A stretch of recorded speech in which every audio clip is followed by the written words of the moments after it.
This is Colin Firths' shirt from the 1994. He's not in it. I'm No, sorry. I am so that's sorry. a bit sad. But I know it is sad, and it's not quite as damp as it was in the show. Yes, we could give it a good spray. Exactly.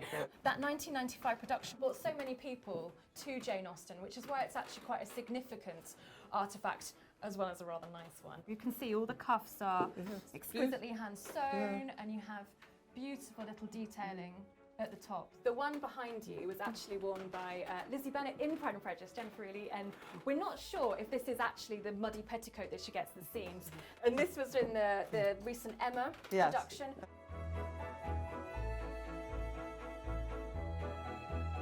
That is her writing table, yes. It's very small, isn't it? It's 47 centimetres in diameter. Goodness, So we think it might be one of the smallest writing tables any writer's ever written at. She wanted to be near the window because in her day it was the main stagecoach road between Winchester and London. That inspired her.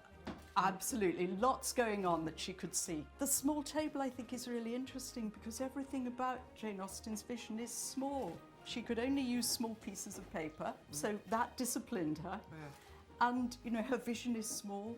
Small village matters. Yeah. In fact, we've got a letter out here in which she says, "Such pictures of domestic life in country villages as I deal in."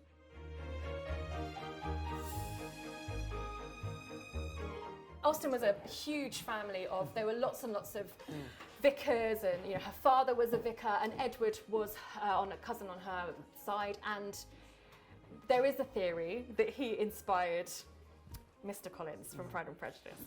I suspect there's a good chance in this. He was quite known within the family for writing some quite fire and brimstone sermons, as well as for also potentially giving a little bit of he does have a pompous air to him, but I do sometimes wonder whether this attribution was in before the 1995 Pride and Prejudice, because he does look so much like the chap who paid him. But it's a really lovely. We think he probably is Collins.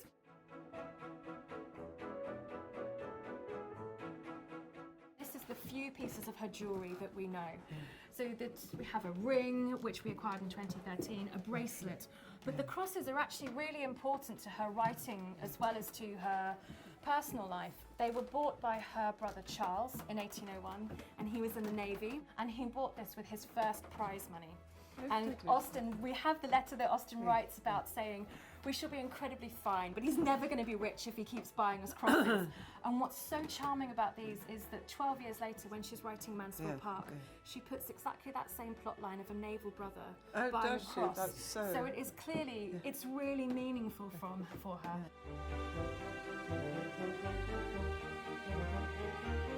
This is a patchwork coverlet, and this is about 1811. So this definitely came from here. Came from here. Came from here. That is beautiful. It's stunning, isn't it? And it's so, when you think about Austen's writing being so clear and so precise, if you look at the way it's ordered, particularly the red panels, there's nothing accidental about this. No, I can see it's so clean. It's so concisely plotted, for want of a better word. I think that's lovely, thinking that this was made as a sort of visual art in the house by her mother and her sister and Austen together. So they all sat. They all sat and they sewed. It's absolutely together. Wonderful. So there is every chance that some of the costume, the clothing that she was wearing, the fragments, is in this. Oh, I should think more than likely.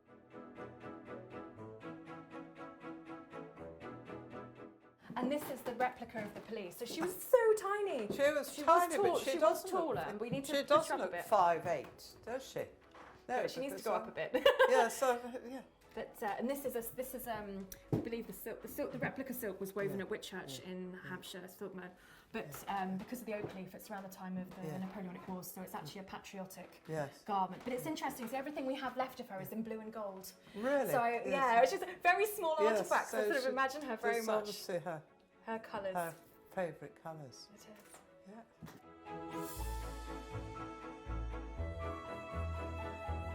These are some of the original drawings from the 1894 beautiful Peacock edition, very famous edition. And these are the original illustrations. Who's the artist? Hugh Thompson. Yeah. And you can really see how they've influenced later productions in the characterisation. You know, this is Mr. Collins and the sisters, so they are really, really lovely, beautiful. aren't they? Actually, they're so beautifully drawn. Absolutely, so elegant.